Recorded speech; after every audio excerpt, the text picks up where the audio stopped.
నెల్లూరు నగరంలోని స్థానిక town hall నందు విశాలాక్షి మాసపత్రిక 15 వార్షికోత్సవ వేడుకలు 25 కళా సంఘాల అధ్యక్షులు అమరావతి కృష్ణారెడ్డి చేతుల మీదుగా ఘనంగా ప్రారంభించారు. ఈ సందర్భంగా వివిధ జిల్లాల నుండి వివిధ రాష్ట్రాల నుండి పాల్గొన్న కవులు రచయితలను ఘనంగా సన్మానించారు.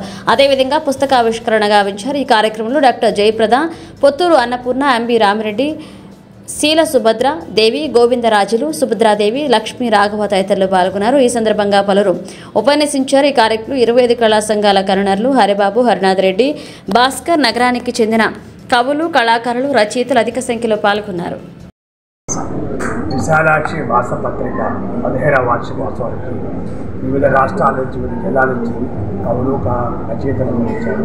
వారందరూ కూడా ప్రత్యేకంగా ధన్యవాదాలు.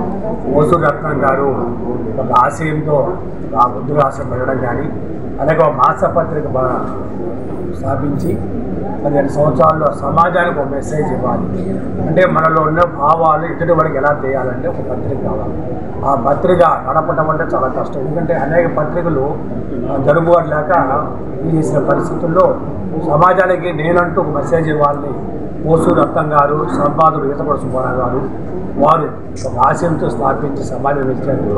విశాలాక్షి మాసపత్రిక చదవని వాళ్ళు ప్రతి ఒక్కరు కూడా నెలకి రాకపోతే కూడా ఏంటనే రాలికి కనిపిస్తుంది. దాంట్లో అర్థాలు సమాజానికి ఒక మెసేజ్, ఒక ప్రేమ, అభిమానం, సమాజంలో తల్లిదండ్రుల ధర్మాలు, ఒక ఉమ్మడి కుటుంబాలు, మన భారతీయ సంస్కృతి, సమాజంలో మనిషి ఎలా ఉండాలి అనే భావనలో కలిగించే మాసపత్రిక. ఆ మాసపత్రిక ఈరోజు నేను అతిథిగా రావడం చాలా సంతోషపడతాను. ఈ ఓసూరు రత్నం గారు ఈతపూడి గురించి అనిపిస్తూ దానికి పెద్దలు మన డాక్టర్ గారు, జయప్రద గారు, డిప్యూటీ కలెక్టర్ గారు అందరూ కూడా ఇష్టపడితే రాబడి గారు. కాబట్టి మీరందరూ కూడా సమాజానికి ఒక పత్రిక ప్రోత్సహించి దానికి సపోర్ట్ చేయాలని కోరుకుంటూ రాబో రోజు మాసపత్రిక మరింత అభివృద్ధి చెందని కోరుకుంటూ సెలవు తీసుకుంటాం. ఒక బిర్లా వాళ్ళు అట్లాంటి వాళ్ళు ఏదైనా ఘనకార్యాలు సాధించారంటే అర్థం ఉంటుంది, దానికి అవకాశం ఉంటుంది, ఆర్థిక సహాయం ఉంటుంది. కానీ ఏమీ చేతిలో లేకుండానే ఓసూరు రత్నం గారు నా దగ్గరికి వచ్చి ఎప్పుడు తడుక్కున మెలిచిందో ఆయన బ్రెయిన్లో వృద్ధులను కాపాడాలా అనే విషయం, నేను వృద్ధాశ్రమం పెడుతున్నానమ్మా అన్నప్పుడు పెద్ద యాగాన్ని రత్నం గారు చేయగలగాలని అనుకున్నాను.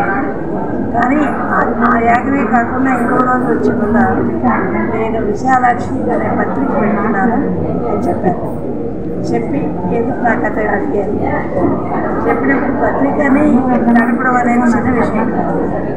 ఈ రెండు పెద్ద విషయాల్ని ఆయన సాధించారు అంటే ఆయనలో ఉండే కృషి, పట్టుదల,